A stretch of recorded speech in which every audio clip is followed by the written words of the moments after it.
workout. Intensity is the number one missing factor in most people's workouts. It's going to give you some good gains. Welcome to the podcast, Kevin. What's going on? I just turned the YouTube video on, got the Sony recorded, Nice. and we're going to talk about a super important methodology that a lot of people are missing in their training routine. You know, they're getting the diet right, they're getting the sleep right, they're getting their steps in, but in the gym, they are really missing this one factor. And I honestly feel like there's too much value in this video because if you do this one thing, you are going to succeed.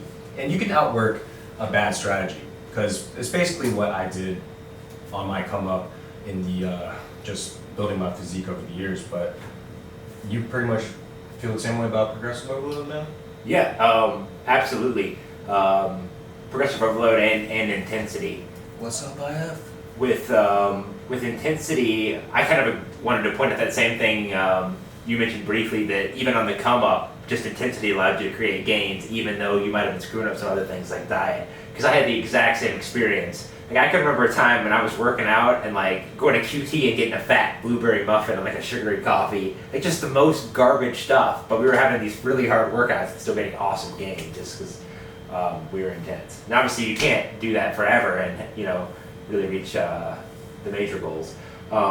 But yeah, progressive overload is something I still do to this day. I like to like go up in steps and then go back like a little bit. Like maybe I go up 10% and go back 5%, and then I go up 10% over a series of weeks, go back 5%. So I sort of do it in these waves where I take steps back. Is that the same way that you approach progressive overload, or do you have maybe a slightly different approach?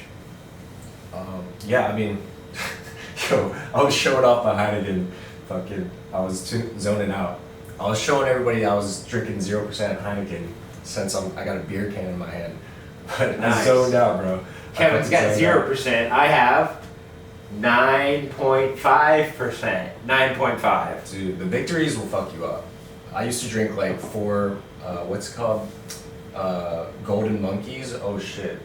That's the worst hangover ever. Dude, that's what I'm on right now, is the Golden Monkey. Drop some beer cans in the comments if you guys have ever experienced that.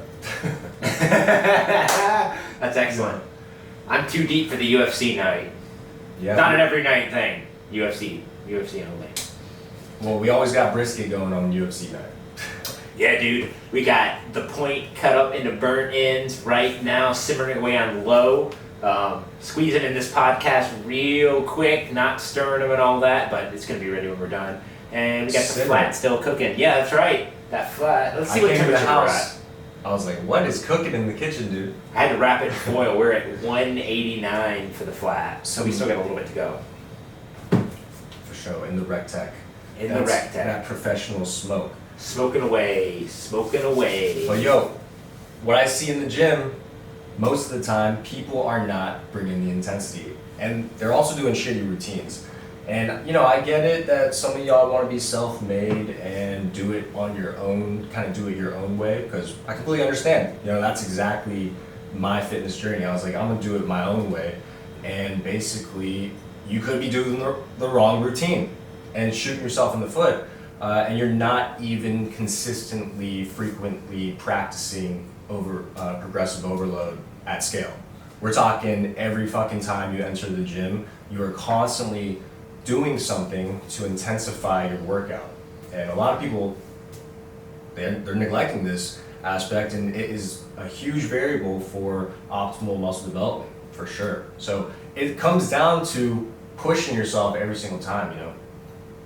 But if I had to go back and start over, like, it would be completely different, right? Like, Oh, absolutely.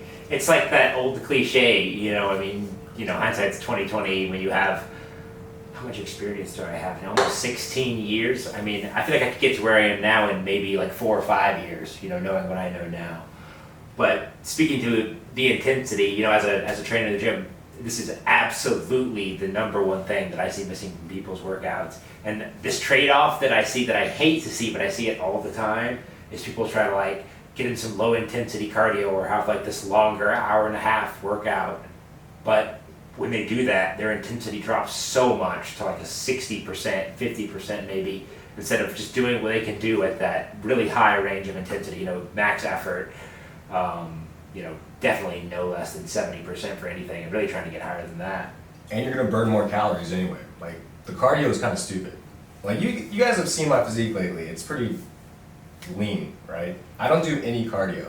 Like, 100% you can do no cardio and shed pretty much all of your stubborn fat with the, optimizing every single, like, what I like to say, pillar of the gains. Like, there are so many factors at play. So there's even like sleep. Like, if you can get 8 to 9 hours of sleep per night, you're in the best position to not only have a great day, but you're gonna optimize muscle development and fat loss. So if you want to get even more gains, I'm talking, you gotta take everything to the next level, and that means a ton of categories. But I got it pretty dialed in. It's kind of a lifestyle now, and I have really no trouble staying shredded year round. Sorry about that. That's the brisket timer. Yo, the brisket's done, bro. The brisket's gonna have to Oh, wait, shit. I guess, because You're we're talking about progressive overload. We're talking about pushing ourselves every time, keeping that intensity high, getting jacked. Man, that timer really reset me. Do you remember the last thing you said? Nah, my earpiece just died.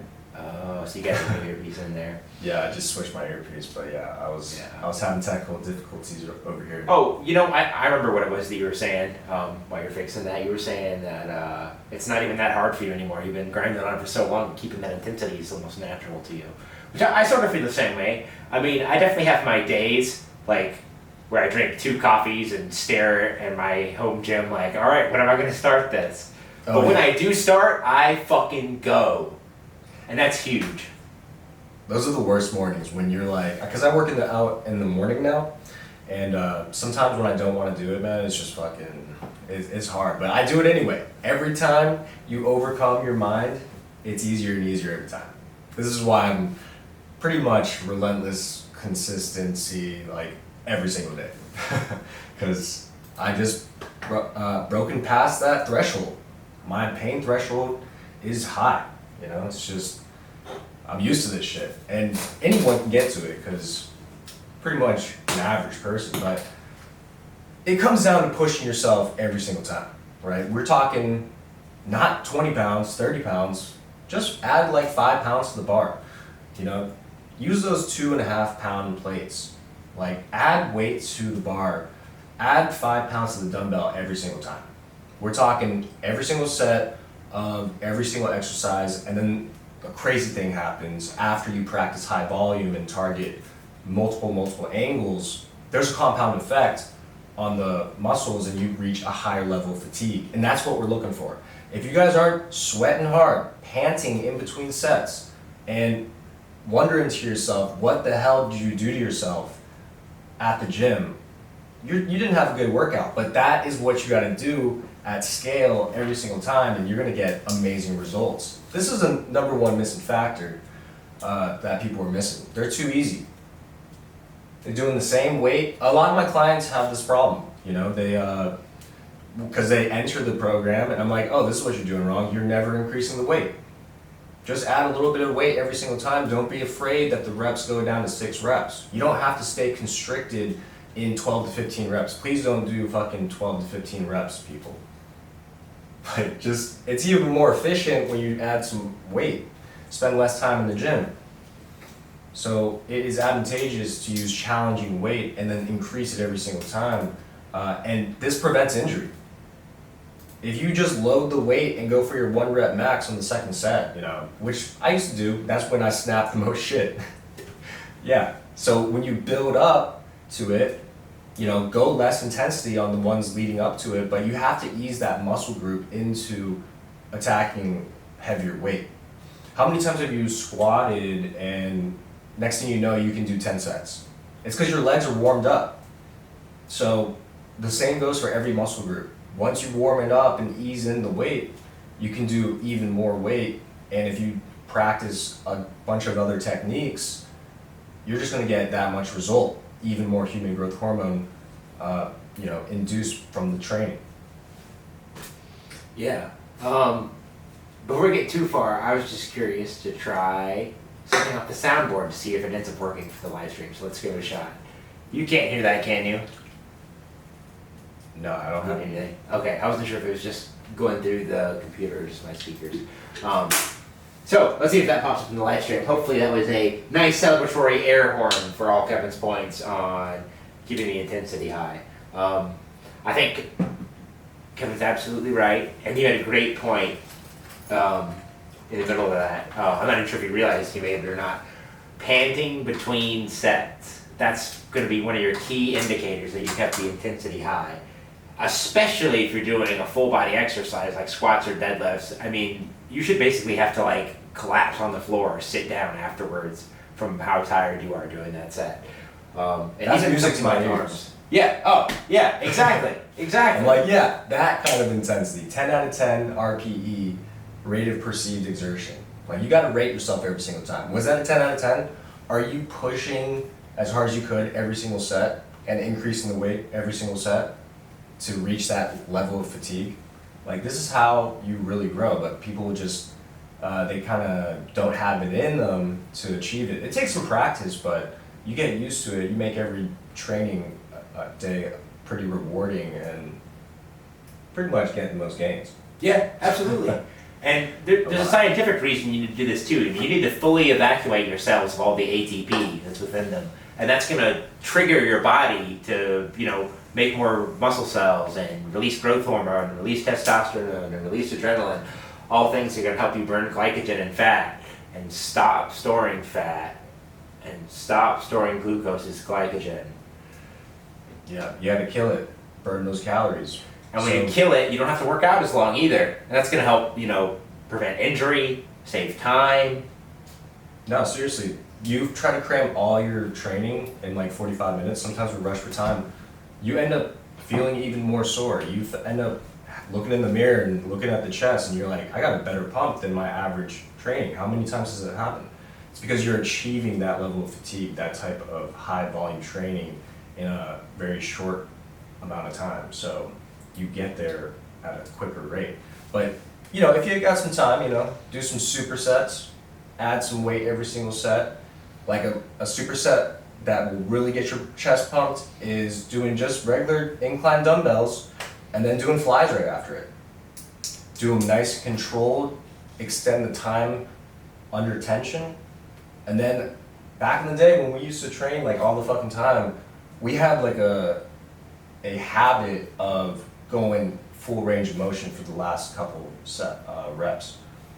So it was like we had the most intense reps at the end of the set because that's what it's all about. You gotta do the amounts of sets to get near failure, and then the two leading up to until failure, they better be the best form you got, even slower than before. Like going all wingspan of the flies to get just the most growth. We're talking human growth hormone and testosterone, and then especially if you got your hormones regulated to pump even more, you're going to be in the best position to grow optimal muscle. I mean, that's the name of the game. Like, if you got your hormones in control, the best thing for you to do is go lift some weights because you're primed for muscle building. Yeah. So, do some supersets, incremental weight increases, time under tension, and then full range of motion. These are all ways to intensify every single set of the training because it's a compound effect. You got to do multiple different angles and get high levels of fatigue across the board. This is how you get the 3D effect. All the angles playing together to give you the most pump in bro terms. Yeah, absolutely. Pump may not be the most scientific term, but we all know what we What's the scientific term, bro? I know you know some shit. I'm not sure what scientific term I would put instead of pump. All the blood flowing to the muscles. I mean, I guess the closest thing I can think of is vasodilation. Yeah, exactly. We're scientists over here. We are dissecting the human body to get the most gains. But hopefully that made sense, y'all. Yeah. I think supersets are great. I think they're good for all training modalities. Like Kevin obviously does a little bit more bodybuilding style. Supersets are one of the prime modalities for getting hypertrophy, and especially cramming in for a workout. You know, you can do whatever chest and back at the same time, or you know, whatever the combo. It's great for max strength training too, and you have to take these, you know, long 3 to 5 minute rests between big heavy sets like your deadlifts or your squats. You can go get some accessory work done. But sometimes supersets always going to be good. I also wanted to touch on, you mentioned how going slow is important. Why is going slow important? When you go slow, you're going to work the stabilizing muscles a little bit more. So if you're doing a bench press, you know, it's like shoulders, lats, things that are keeping your arms from shaking. Yeah. So just a little point. That's very true. Just holding it in place at a slower motion, at an awkward part of the positioning or the movement, is going to get you even more gains. We're talking just achieving that maximum fatigue to grow the muscle optimally. But yeah, that's pretty much all we got for y'all. Yeah, hitting that full range of motion. Get some supersets in there to save time. Don't spend too much time in the gym, and keep shit intense. 45 minutes. Fit the whole workout in 45 minutes challenge. Maximum. Drop some fire emojis in the comments if you're gonna do 45-minute death challenge this week, 5 times this week. Yo, 4 days minimum, but go for 6 or 7 days per week. More gains. And then all progressive overload every single fucking day. Tell me you won't get results. Alright, y'all. It was fun.